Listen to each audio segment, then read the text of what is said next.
What's the most disturbing secret in your family? Story 1. One of my uncles died as a baby at the age of 1 during the 1960s.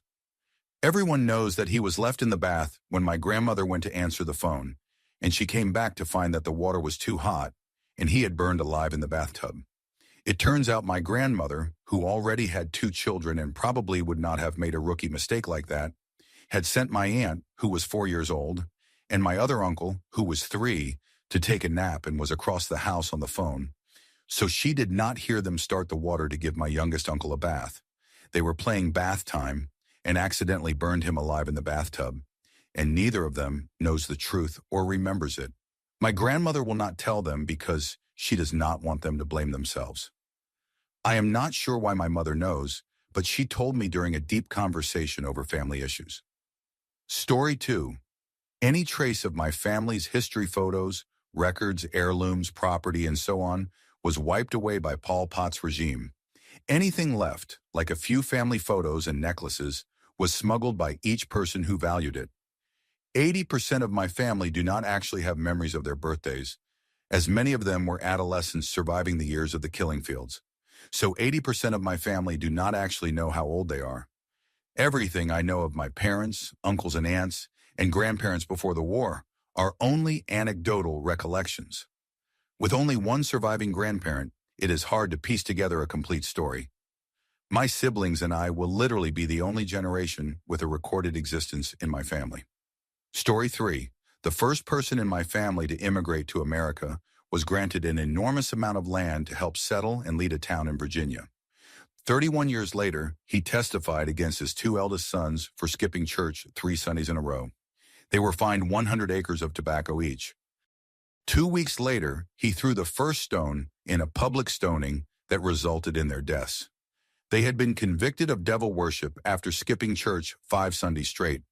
He was then forced to resign from all public offices he held. The following Sunday, while everyone was in church, he and his only remaining son burned down every building in the town except for the church. They fled and set fire to every tobacco field that had been forfeited on their way to Texas. They changed the spelling of our last name when they settled there. The only reason we know this happened is because census records show both of them mysteriously appearing in a Texas town with an almost identical name. They simply changed the spelling to a phonetic version. They did not bother lying about their ages or origins. The surviving son had only one child that lived past birth.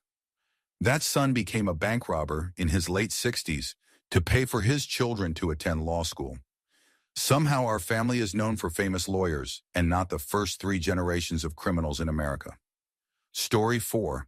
Not related to me, but there is a woman over 90 years old from Germany who is friends with my grandmother and has lived across from her for years. When I had to write a thesis paper, I asked her if she was willing to share a part of her story for my research. She took a few days to answer, but agreed on the condition that her grandchildren would be allowed to read the interview when they turned 18.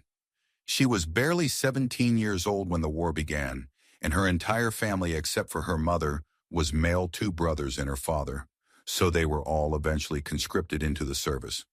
None of them survived past 1944. In early 1943, an Allied bomb exploded next to their house in Hamburg, and she broke her back. Immobilized for 13 months in a full-body cast, she relearned to walk just in time for the Eastern Front to reach the hospital she had been transferred to. She did not say it happened to her, but she described how Russian soldiers entered, killed all the men and boys, and raped many of the women. A Russian machine gunner killed all the babies in the maternity ward, and for good measure they burned the hospital down, leaving many still inside to burn alive.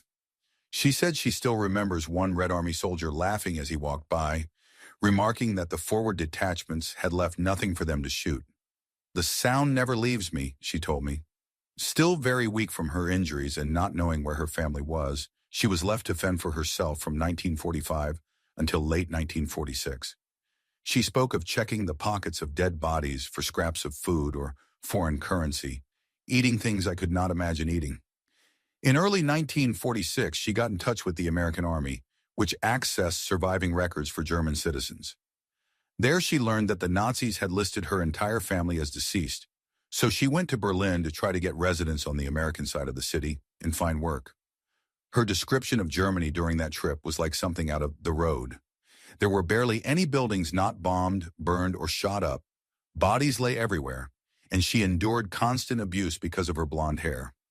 Seen as the symbol of Hitler's Germany, she said people threw rocks at her, called her a dog, and told her to die in a ditch. She alluded to Soule assault but did not go into detail, though her eyes said it all.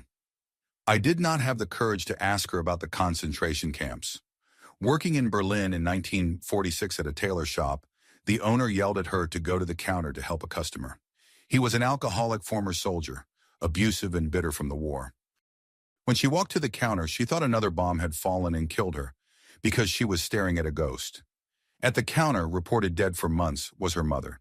She said no moment in her life ever compared to the happiness she felt then, believing God had sent her mother back to her. I am not religious, but I cannot explain that. It truly felt like a miracle. They both received immigration exemptions because they had relatives in the United States. She told me the biggest shock was boarding a ship in England and realizing how the Germans had bombed and killed just as brutally as the Allies. Living in Nazi Germany, many citizens were never told the truth, and she had thought only the Allies bombed civilians. She never understood the full impact of the war until then. I saw the same hopelessness, despair, and destruction in England that I did in Germany. If people had been able to see each other during the war, it would not have lasted a day. Our only difference was language. British, French, German, we all suffered as equals. Children were the worst. Their eyes showed a lifetime of suffering. I did that interview nearly 4 years ago and have never looked at things the same way. I barely knew this woman as a 21-year-old student, but we hugged and cried, wrote letters back and forth until her arthritis became too painful. War is hell, war is pointless, and the ends almost never justify the means. The Holocaust compounds the tragedy of the Second World War, but truly all war does is force everyone into unimaginable horror. There is never a truly good reason to fight one. It taught me that history is one of the most important things to learn. We repeat so many mistakes as a society that we could avoid by understanding what others have endured. I make an effort to know my neighbors now. I think about people differently. What story does your boss, your neighbor, your coworker have that could completely redefine your understanding of them? That little old lady might not just be a cranky woman who lives across from your grandmother. She may be a warrior at heart. She has 3 children, 5 grandchildren, and 2 great-grandchildren now. She told me her life has never been better, even though she has respiratory problems from the chemicals present during the war. I have not spoken to her much since she moved to Texas with her family, but I wish her well every day and was lucky enough to talk to her on Thanksgiving. I hope you find peace, Anna.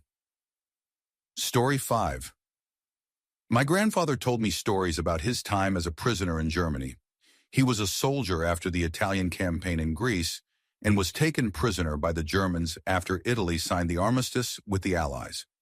I believe he was there as part of the occupation forces, which made him an enemy of Germany after the armistice. He was taken somewhere to Poland, to a labor camp. Most of the prisoners were soldiers like him. It was not meant to be an extermination camp, though many still died from starvation, illness, extreme fatigue, and other causes. My grandfather said that one time, 1 out of 5 doctors saved his life by touching his ankles and telling the others that he was still good for work. The only words he understood were Arbeit gut, which he believed meant fit for work, even though he was extremely weak. He told us more about his journey back home than about his time in the camp. I think he wanted to keep the worst things to himself. After returning, he was so traumatized that he decided he would let himself die, lying in bed for days without eating until his caring sisters and mother convinced him otherwise. He spent years without speaking about the war. My father and uncles knew very little about that experience. About 50 years later, when I was a child, he began to share small pieces of what had happened. He died peacefully in his bed last April. His mind deteriorated rapidly in his final months, and during that time, he often woke up in panic, saying he saw soldiers everywhere and people marching. That experience left a scar that haunted him until his last days. Story 6. My mother's uncle lived modestly in a trailer and had no steady job, only taking on occasional manual labor work. He would routinely fall behind on bills and often had his water and utilities cut off or threatened to be cut off. On several occasions, he disappeared to a large city about 3 hours north of his home for a few days. Every time he came back, he had a large amount of cash.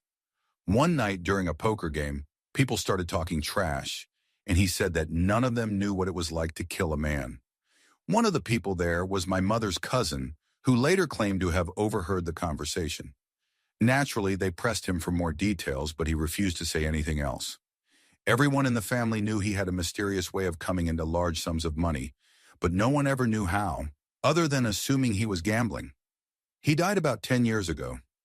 I am 37, and I just heard this story for the first time during Thanksgiving dinner last week. Story 7. My grandfather managed to get his wife and 3 children out of Europe just before the Nazis invaded their country. The rest of that side of my family, every one of them, stayed behind and were killed in concentration camps. Decades later, after my grandparents had died, and even their children were old, we discovered a trove of letters, dozens of them. They were from those family members responding to my grandfather's repeated pleas for them to leave as well. Each one expressed complete certainty that they would be fine and seemed to suggest that my grandfather was being an alarmist. So many letters from so many people he tried to save, all refusing to listen. I never met my grandfather because he died of a mysterious condition soon after emigrating. Now that I think about it, considering those letters and his desperate attempts to save his family, I believe he died of a broken heart. Story 8. My grandfather served 40 total months in Vietnam. He had 2 daughters and never felt comfortable opening up to them. He never spoke to his wife or therapist about his experiences because he did not think anyone would understand. When I joined the Army, he decided I was the one he could talk to. He told me many stories, but one stands out the most. He said they were on a 3-week patrol near the border of Cambodia, close to the 17th parallel. Before heading out, he talked to a platoon that had run a similar route. They warned him that the local Viet Cong would sometimes send children out with gifts for the American soldiers and hide grenades in soda cans to kill a few of them. My grandfather said that one day during the patrol, they stopped to check their map when a group of local children approached. He saw a little girl holding a soda can. He yelled at her to stop. His squad shouted for her to stop too, all pointing their weapons and telling her to stay back. My grandfather fired a burst at the ground in front of her to scare her, but she kept coming. Finally, he decided it was time and emptied his magazine. It turned out to be just a regular soda can. That was not the most horrifying story he ever told me, but it was the darkest one I'm willing to share. At first, I tried writing down everything he said, but eventually I realized those memories should leave this world with him. Story 9. There are objectively worse things in my family's history, but the most chilling was learning how my grandfather abused animals. He was seen as a real pillar of the community, a well-to-do man with a stable home life and a responsible husband. For a while, they lived in a house that could be called a country estate, and that large property came with a cat when they bought it. She was a barn cat, a mouser.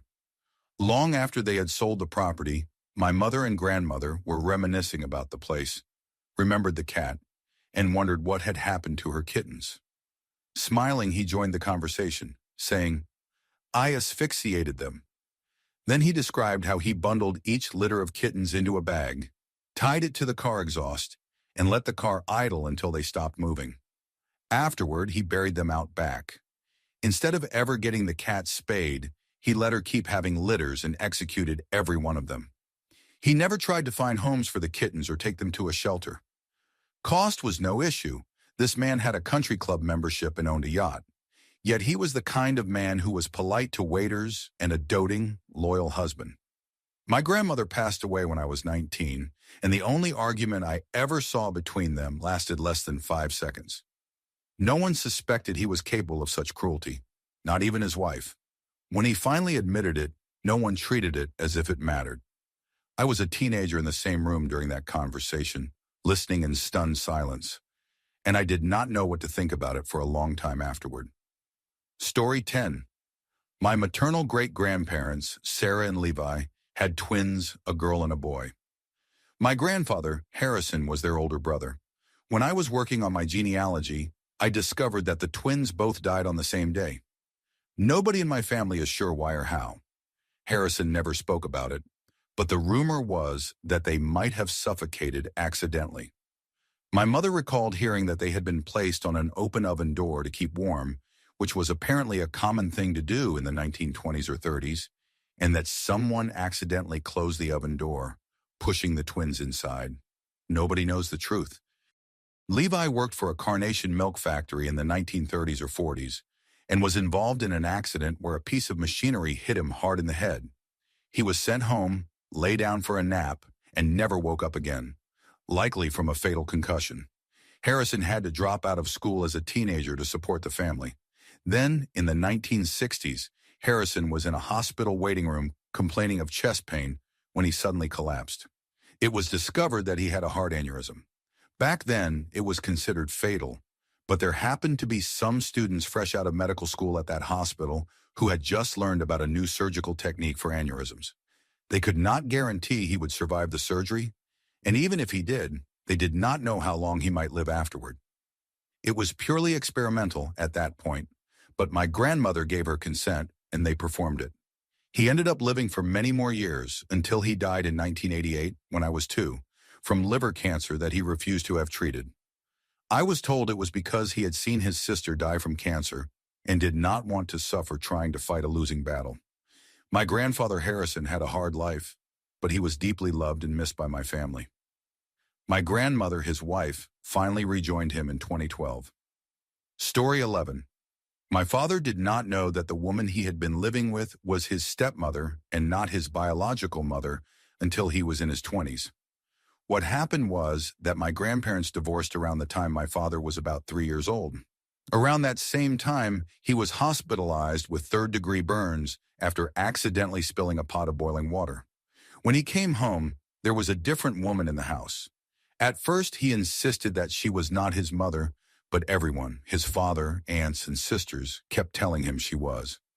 Being a little kid, he eventually accepted it and forgot. Their intention was to give him as normal a childhood as possible, since divorce was highly stigmatized in their culture at the time. Needless to say, my father was shocked when he discovered the truth while preparing his visa to study in the United States. The most disturbing part was that all his friends already knew. It was common knowledge in the neighborhood, but no one ever mentioned it to him, assuming he already knew. He also found out that his older sisters had been secretly visiting their biological mother almost every week, hiding it from him all those years. Story 12. My mother-in-law's parents were most likely involved with the Southern mob during the 1950s, and her father was murdered when she was 6 years old because of it. She does not talk about it much, and her mother passed away fairly young in a car accident, so we do not know many details. The story goes that her father was shot while walking home. A day or two later, 2 men in suits arrived and told her mother that if she wanted to see her little girls grow up, she needed to take them and get as far away as possible. Her mother packed only what was necessary, gathered a pile of papers. No one knows what was on them, as my mother-in-law was only 6 and set them on fire in the center of the house. After that, they spent years moving across the western states, never staying in one place for too long until they finally settled in Illinois, where my mother-in-law met my father-in-law at 16 years old and became pregnant. Her mother refused to ever speak about her late husband, out of fear, and died suddenly in a car accident about 10 years later. There are not many relatives left from that side of the family, so I doubt we will ever truly know what happened. Story 13. One side of my father's family often jokes about how dysfunctional they are. At a funeral about 10 years ago, one of his cousins, R, said this to me. I pointed him toward a scene across the room, 2 clearly connected family groups sitting apart, with visible tension and discomfort, and explained why. My father's second cousin, from the opposite side of R's family, had been married for 20 years with 2 children, seemingly happy. Then she discovered her husband was having an affair with her niece, who looked almost identical to her, just 20 years younger. The husband left his wife and moved in with the niece. They later married and had 2 more children. That made the 4 children, both siblings and cousins, once removed. The aunt and niece no longer spoke, nor did the original wife and her sister, who had supported her daughter's affair and marriage to her uncle, even if he was only an uncle by marriage. I told R that this was proof there were families far more dysfunctional than his, but 10 years later, R's own younger brother D died by suicide after being unable to overcome his substance addiction. R had always been far too judgmental toward him, in my opinion. And in one final twist of family dysfunction, guess who is now serving a prison sentence for downloading child pornography? That's right, it's RD may have struggled with addiction, but at least he was not finding pleasure in the suffering of children. R was right about one thing, though. His side of the family turned out to be the most disturbed of all. Story 14. This is not technically about my family, but rather about my family's property. My grandmother's old land where I now live has been in my family for almost 100 years. In the 1880s, a Christian cult leader lived on this property with his wife and 2 daughters. He came to believe that he was the incarnation of the Archangel Michael and that Jesus wanted him to sacrifice one of his daughters. One day, he stabbed her in the chest on the kitchen table. Afterward, he called the rest of the cult members to witness what he had done, and most of them were horrified. The sheriff rode down on horseback and arrested him and his wife. We are still trying to uncover the full story, but we know bits and pieces. The house I live in now was originally one of their barns. The cult supposedly burned down the main house, but we still find remnants like charred bricks, melted glass, rusty cutlery, pieces of porcelain, and barrel bands buried around the property. Story 15. This disturbing event in my family's history splits into 2 parts. Before I was born, and about 5 or 6 years ago, my great-uncle was a hero addict from the time my mother was 7 until she was 27. 20 difficult years. Before he got clean, he was broke, living on the streets, and used any needle he could find to shoot up. Fast forward to about 5 or 6 years ago, when I was around 12. By then, he had been sober for 14 years. I would visit him every couple of months, but each time he looked thinner. Within a year, he went from a healthy 180 pounds, about 82 kilograms, to a frail 68 pounds, roughly 31 kilograms. One day I went to his townhouse and something felt off. When I saw him, he looked worse than ever. His eyes, cheeks, and temples sunken into his skull, his elbows sharp, his fingers skeletal, and his knees like baseballs attached to bony legs. His smile was still radiant, but filled with pain. Something told me it would be the last time I saw him. The next week, my mother told me he had passed away. It turned out he had hepatitis C and had been suffering for a long time, much longer than the year he lost most of his body mass. Doctors believed he had contracted it from one of the dirty needles he used during his addiction. As disturbing as addiction can be, we must remember that those suffering from it often need more help and compassion than we can give. Story 16. I am a Native American living in rural Canada, and almost every other Indigenous person I know carries an extremely dark past. The grandparents from both sides of my family are residential school survivors. I have heard horrifying stories of extreme alcoholism and domestic violence, like my grandfather dragging my grandmother by her hair outside the car door while driving full speed down the road. My father is a recovering alcoholic who was extremely abusive, and my parents used to get drunk and fight, hitting each other with the car and chasing one another around with knives. All of my uncles and aunts are the same way. All of my cousins struggle with psychological issues, and we share horror stories of our parents' violence. It feels like a never-ending cycle in my family, and I hope to be the first to break it, though I still suffer from mental illness because of the trauma. Residential schools and cultural genocide are no joke, and anyone who says to just get over it is completely inhuman. Story 17. The most disturbing thing in my family's recent history was learning that my grandparents supposedly had only one child, my father, when in truth, they had another son before him.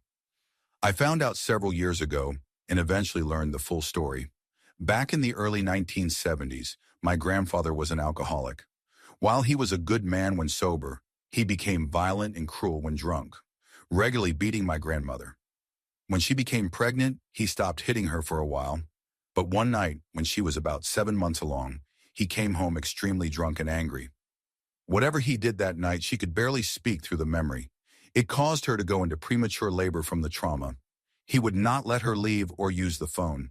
She eventually passed out, and when she woke, her body had already done what it was designed to do. Only then did he allow her to call for help, but it was too late. My uncle had died before they reached the hospital. No one except them and her mother knew the truth until she told me. He does not even have a grave. The policy at the time was to incinerate the body of a premature fetus as medical waste. But my great-grandmother, who worked at the hospital as a nurse, managed to recover his remains. She buried him at the foot of her own father's grave, the only person my grandmother felt would never be angry with her for what happened. Grief is a strange thing, and though it does not all make sense, it was her way of finding peace. So yes, I have an uncle that only I know about now. Story 18. My grandmother was a preteen when she escaped Ukraine during the Second World War. Only she and her mother made it out alive. She watched her father get shot, and her brother disappeared one day when he went for a horseback ride, likely captured and killed. When they arrived in England, my grandmother was 16. One of the refugee camp officers fell in love with her and blackmailed her into marrying him, threatening to send her mother to Siberia if she refused. They married, and he beat her savagely every day. Once he hit her so hard that she lost a few teeth and had to go to the dentist downstairs from her apartment. Later, they immigrated to Canada, and through the help of a lawyer friend, she finally managed to escape him. She traveled from Edmonton to Toronto, where she met my grandfather and fell in love. Her abusive husband spent years searching for her. She married my grandfather, never legally divorced, and had my father and aunt. She wrote a book about roughly half of this story, leaving out the abuse, which was later published by a small Ukrainian company. The rest only I know. Story 19. This one is not exactly about my family, but about my stepfather's family. His brother married a kind woman but started sleeping with her sister. One day his pregnant wife had an accident, and both she and her unborn child died. A few months later, he married his sister-in-law.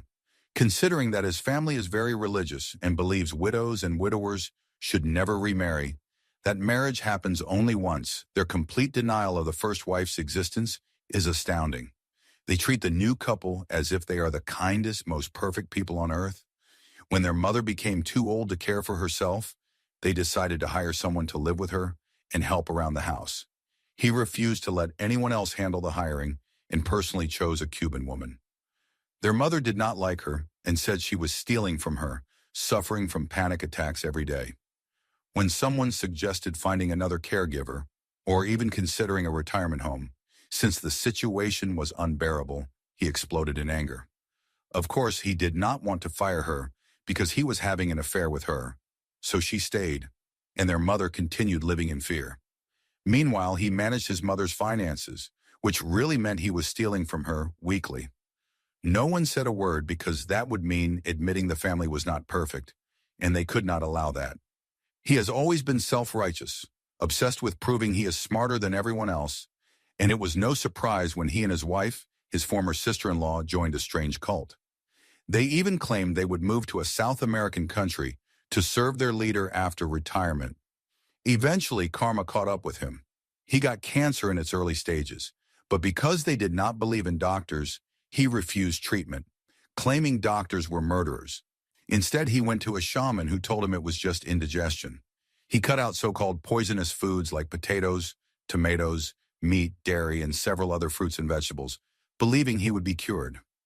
2 years later, he looked like a walking corpse, but still insisted he was fine. When transferred to a smaller hospital, the one people call the place where everyone goes to die, he and his wife were thrilled, thinking the garden there would heal him faster. The day before he died, he was still insulting his siblings for bringing him disgusting food and calling them useless.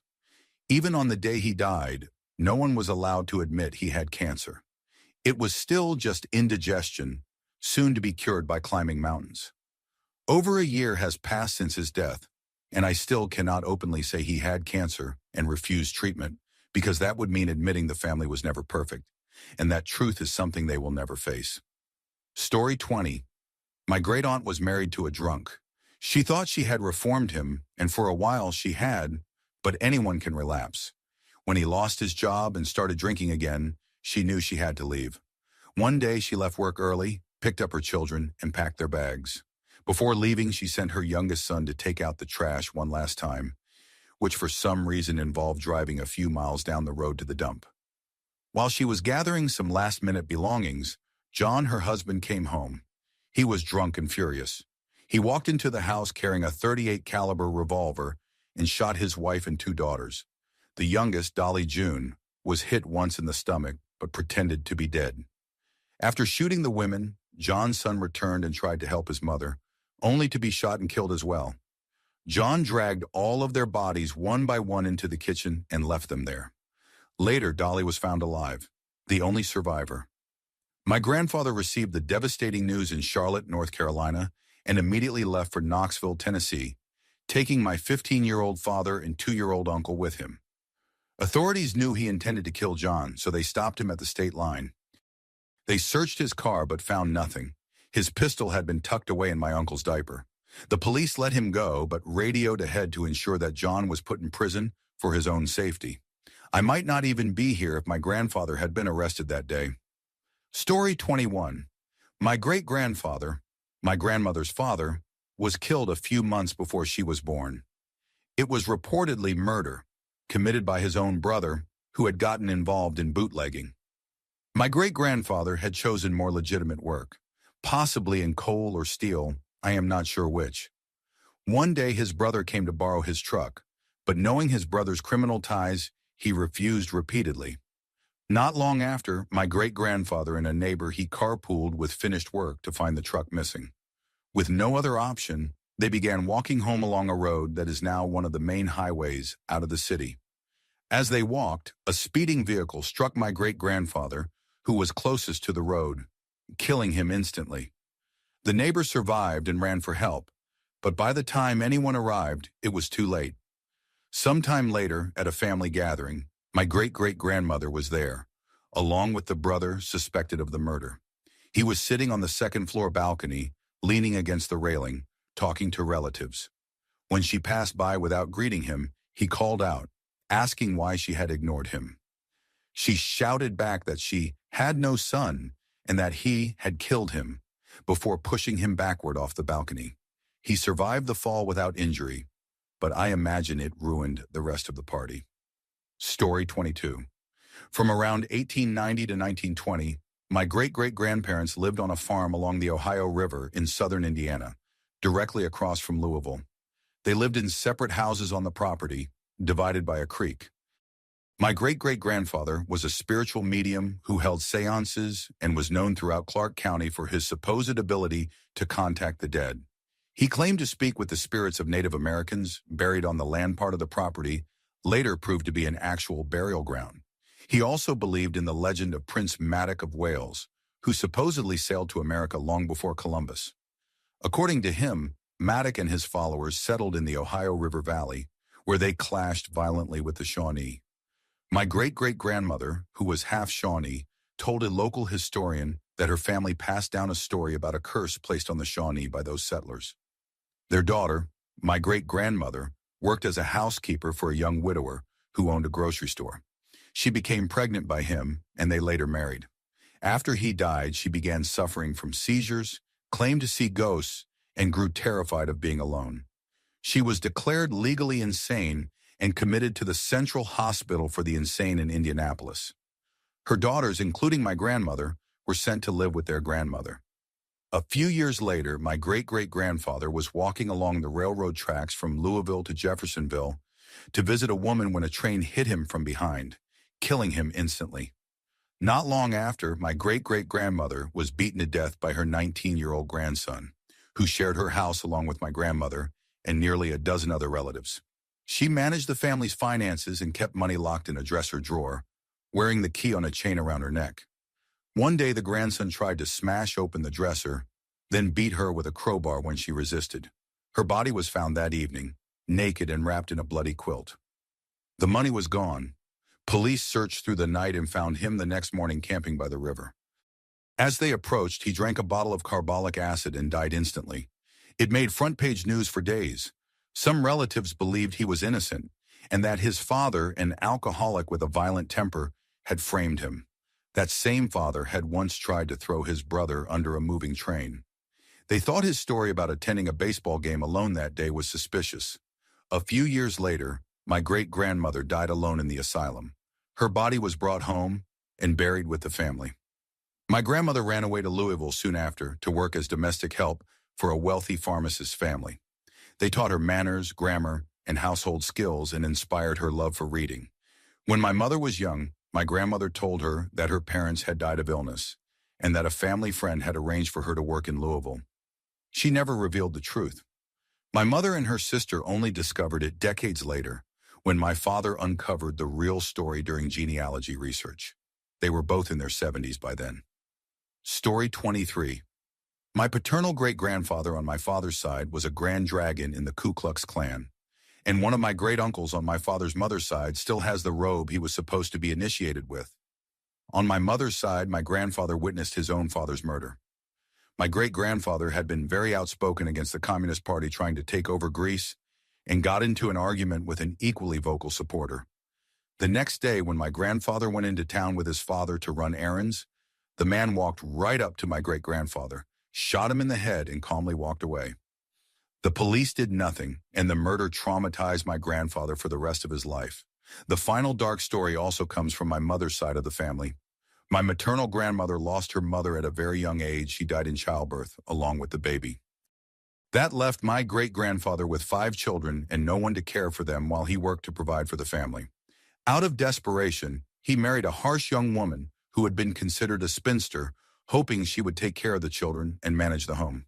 Unfortunately, she turned out to be monstrously abusive, especially toward my grandmother, the only girl in the family.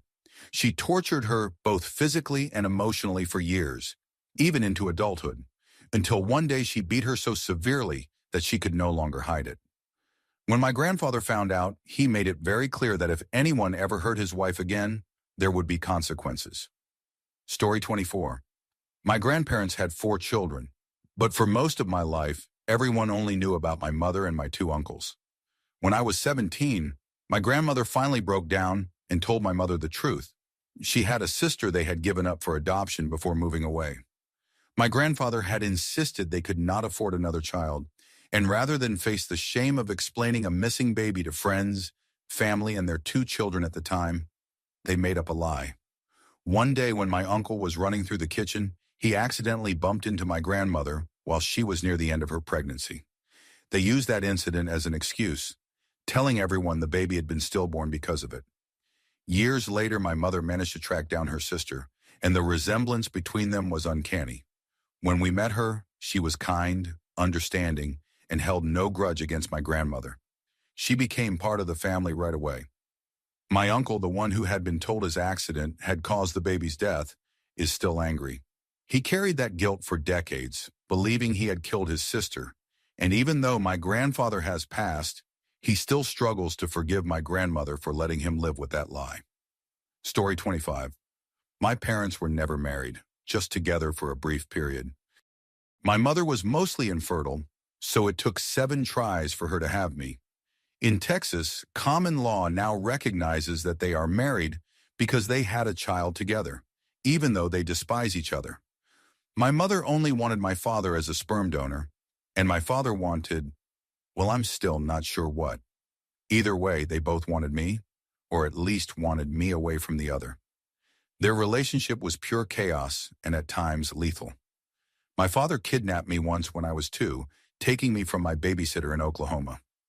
My mother later staged what she called a counter-kidnap during a tornado, which, while insane, is one of her most metal stories.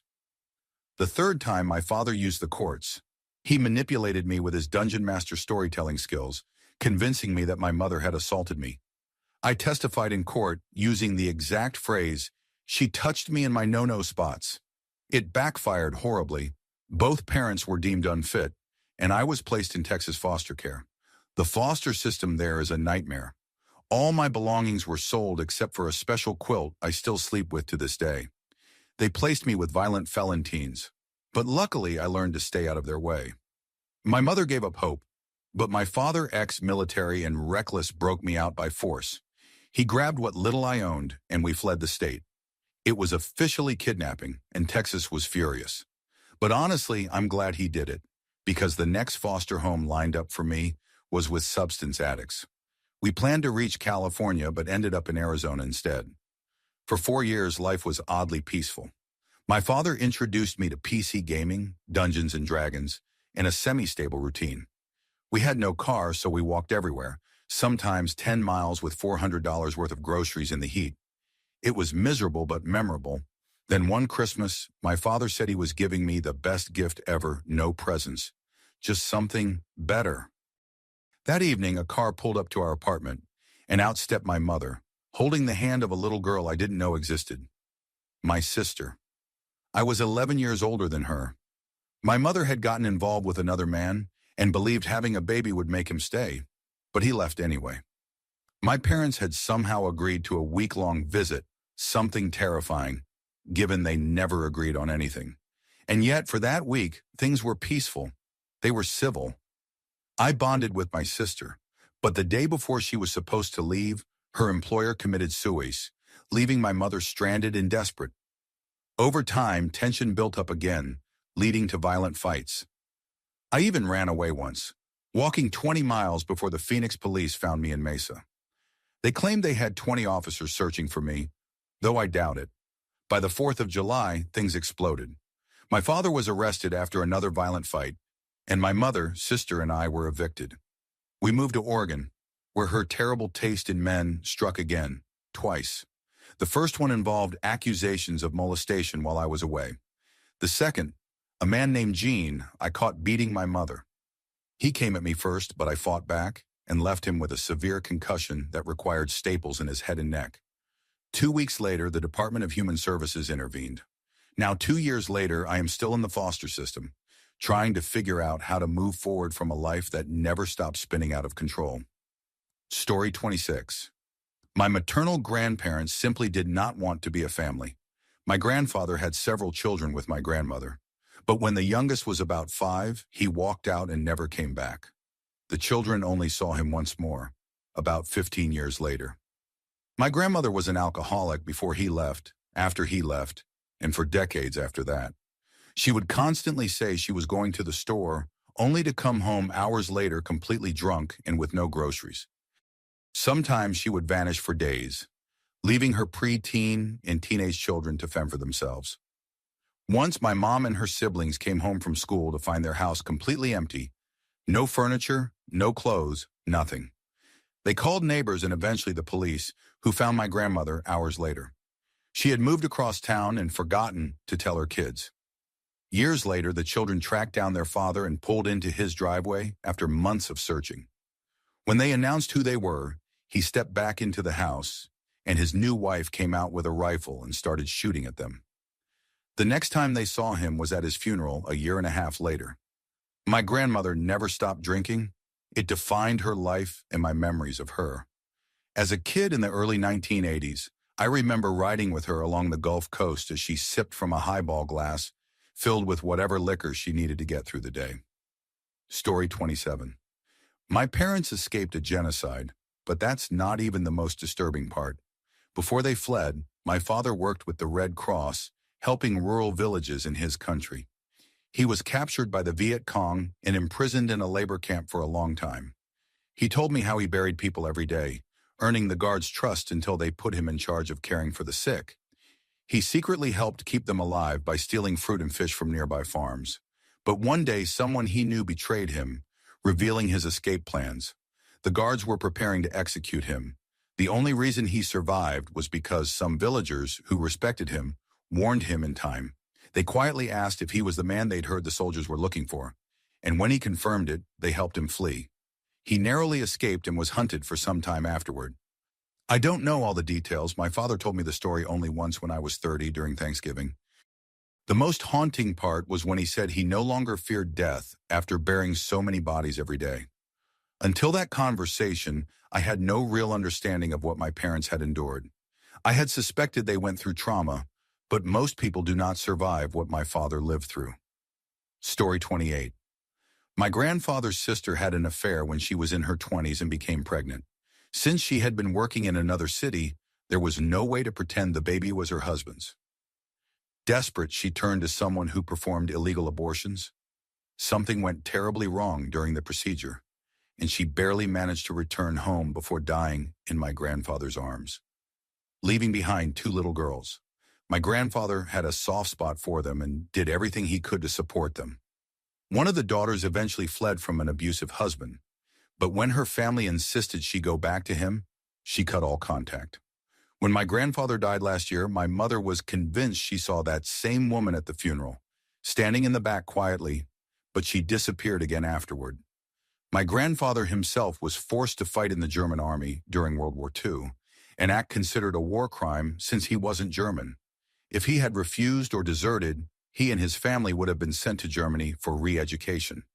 He was supposed to be deployed to Stalingrad, but was injured in Kiev, where a Russian doctor saved his life only to be killed by German soldiers shortly after. Later in life, tragedy struck again when one of my cousins accidentally killed a child in a hit-and-run.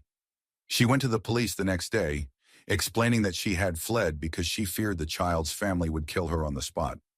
She was sentenced to prison for it and served her time, but the guilt never left her. Story 29. My great-grandfather survived the Bataan Death March when the Japanese invaded the Philippines during World War II. My father and grandfather told me how he endured starvation and exhaustion during that brutal ordeal. He would catch food thrown by locals standing along the path. His own brother was among those risking their lives to toss scraps to the prisoners. He collected rainwater in his military helmet to drink, and when he didn't need water, he would flip the helmet over, place his shirt underneath, and use it to stay warm and avoid illness. After endless days of torture and forced marching, he was finally rescued, skeletal and malnourished, but alive. Despite everything he went through, he lived a long life and became an inspiration to everyone in our family. Today, he still lives in Manila, though his age has robbed him of most of his memories and his ability to speak clearly. When my aunts and uncles were younger, they would proudly bring him to their schools so he could tell his story to their classmates. It breaks my heart that I never got the chance to talk to him myself. Story 30. My father was an alcoholic and heavily addicted to substances. He was on crack when I was born and wasn't even at the hospital because he was drunk. In 1997, the day after my third birthday, we went to a game ranch in Georgia. Both my dad and my uncle, my mom's only sibling, got drunk. Things turned violent when my uncle started calling my mom names. My dad punched him hard in the face, and my uncle dropped to his knees. The only thing I remember from that night is a paramedic blowing up a glove to make me laugh. My uncle was declared brain dead, and they took him off life support the next day, 2 days after my birthday. My dad served time for involuntary manslaughter and was released in May 2002. That November, on the 11th, I came home from school while my mom was putting groceries away. I remember telling her that night that my dad was sleeping funny, but he wasn't sleeping. She sent me to a neighbor's apartment while the paramedics worked in our home.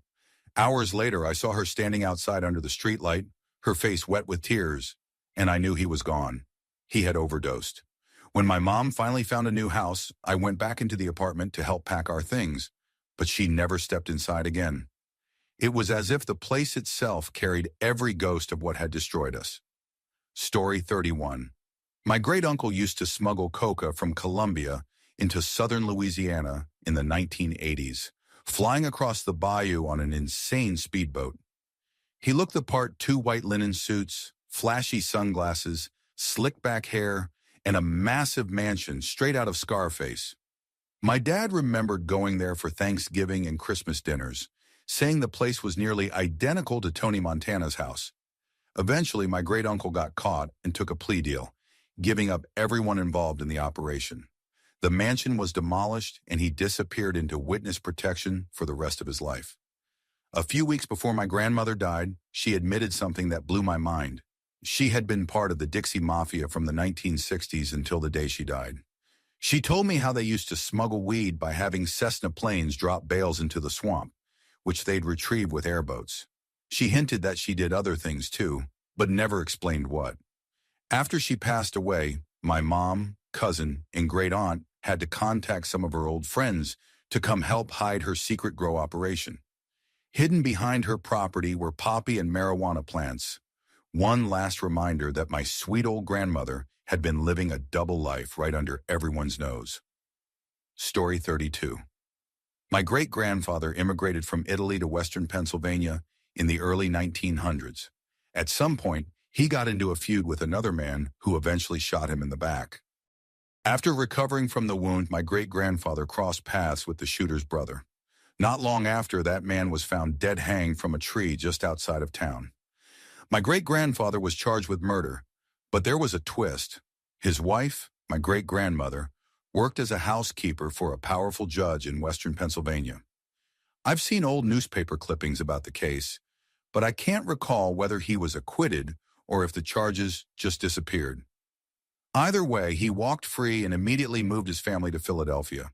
There they lived in a house far beyond what they could have afforded. My grandfather used to say that every Christmas, all their presents were delivered by the judge's family. Nobody ever knew why the judge's family kept supporting them so generously.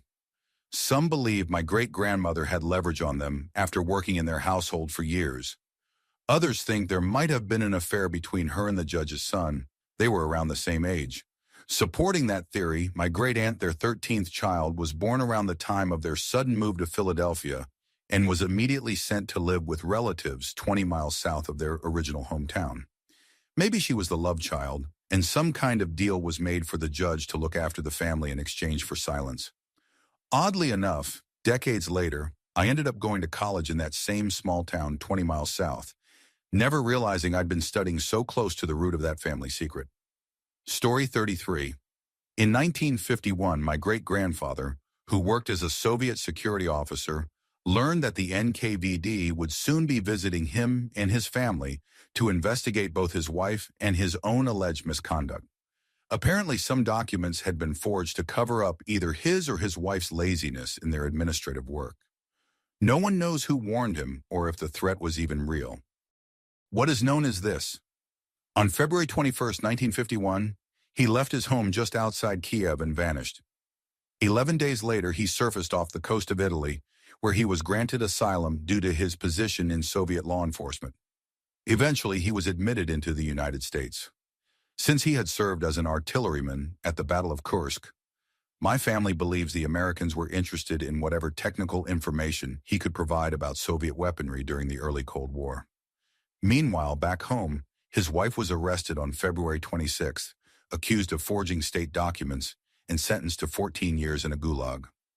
4 years later, in 1955, my great-grandfather met my great-grandmother in New York City, and from that meeting, the rest of our family began. I'll never know what he was thinking when he fled, or how he justified abandoning his wife to that fate. But if he hadn't, I wouldn't be here, and that's a truth I still don't know how to feel about. Story 34. My father built a hardware company from the ground up, turning it into a multi-million-dollar success. Then one ordinary day, everything changed when his car was rear-ended. The crash left him with permanent brain damage and more than a year in the hospital. During his recovery, his siblings stepped in to help manage the company. But while he was still disoriented, just aware enough for his signature to be legally valid, they had him sign away the business he'd worked his entire life to build. They convinced him to pour millions of his own money into supposed rescue efforts, but all they were really doing was lining their own pockets. The company eventually went under, and when my father tried to take legal action, his lawyer likely bribed or threatened, sabotaged him too, leaving him with nothing. We've managed to survive thanks to the investments he made years ago, but they're running dry. Now, in his 60s and still disabled, he's back at work, trying to rebuild his life from the ashes. Because of what happened, I've lost an entire side of my family. I don't even remember most of their names anymore. This whole thing taught me that while people say blood is thicker than water, money is thicker than both. My father is the most decent man I've ever known, and he didn't deserve any of the betrayal or suffering his own family brought upon him. Story 35. My mother married my stepfather after knowing him for just 2 weeks. I didn't think much of it growing up, but years later, while snooping around, I discovered why he had really left Florida. He'd been a murder suspect. Hidden beneath his side of the bed were old letters and documents that revealed he was the last person seen with a missing woman whose body was never found. When I once mentioned the missing Florida woman, he cut me off cold, saying, "The picture's in the shoebox. No one will ever find her. That's a fact. Don't touch my things again." I never did. Over a holiday dinner years later, I overheard relatives talking about a man he had stabbed to death with a pool cue. They said that murder was somehow connected to the same missing woman, and that's when he fled to Texas, where he met and married my mom almost immediately.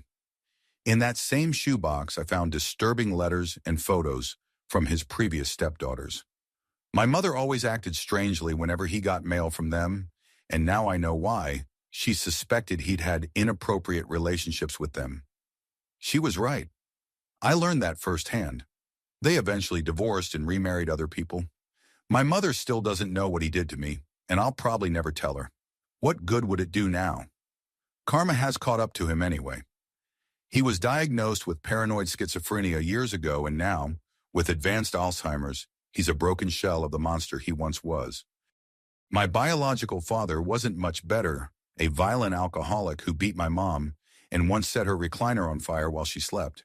And even my mother, for all she's endured, isn't innocent. Just a couple of years ago, she attacked a neighbor with a butcher knife. Sometimes I think madness just runs in our bloodline. Story 36. When I was about 10 or 11, my dad spanked me once pretty hard. I don't remember what I did wrong, and it doesn't really matter. What I do remember is that as soon as I started crying, he stopped, left the room silently, and shut the door behind him. A few minutes later, he came back. His eyes were red, his face pale, and I could see he'd been crying too. He knelt down next to me and said he was sorry for hitting me, that he'd never do it again. Then he told me something that stayed with me ever since. He said that when he was a kid, his father was an abusive drunk, and his mother was a gambling addict. He had 3 brothers and a sister, and being the oldest, he was the one who took the worst of it. His father would come home so drunk he could barely stand, looking for someone to hit. My dad said that he often had to take the beatings himself to protect his younger siblings or his mother. Some nights he'd hear his father's boots stomping through the house and know what was coming.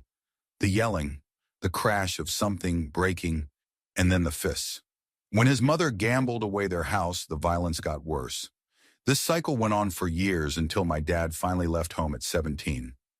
He never said much about what happened after he left, whether his siblings or his mom became the next targets. But I could tell it haunted him.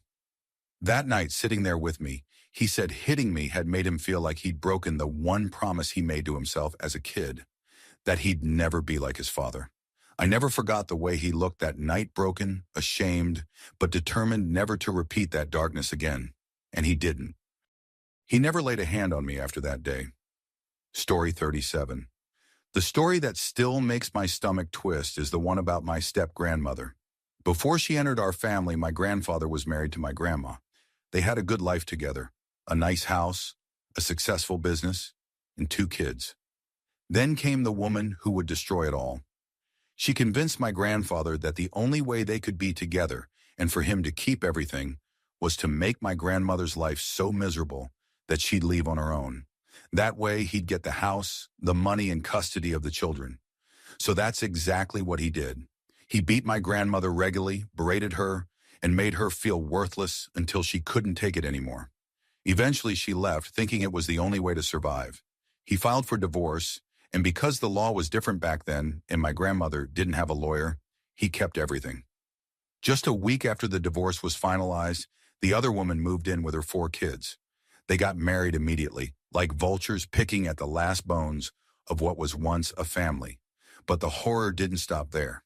That same year, one of her daughters, the one who became my step-aunt, told her that kids at school said my mom was prettier than she was. That comment sparked something violent in my step-grandmother. One day she cornered my mother and tried to stab her with a pair of massive steel sewing shears. She wanted to get rid of the nuisance, as she called her later. My mom fought back, screaming loud enough that my uncle heard and rushed in. He tore the scissors out of the woman's hands before she could finish what she started. After that, my mom and uncle left the house for good and went to live with their mother, my grandma, who took them in despite having nothing left. I only found out about this years later, when I was a teenager. One Christmas, I refused to go to lunch at my step-grandmother's house. I hated how openly racist they were toward me because I'm part Maori. My mom lost her temper and shouted that she didn't like being in the house of the woman who tried to kill me either. But that's the sha we do, because we're family. At first I didn't believe her. It sounded too extreme, too awful to be real. But when I asked my uncle about it, he just looked at me for a long time before quietly saying, "She's telling the truth."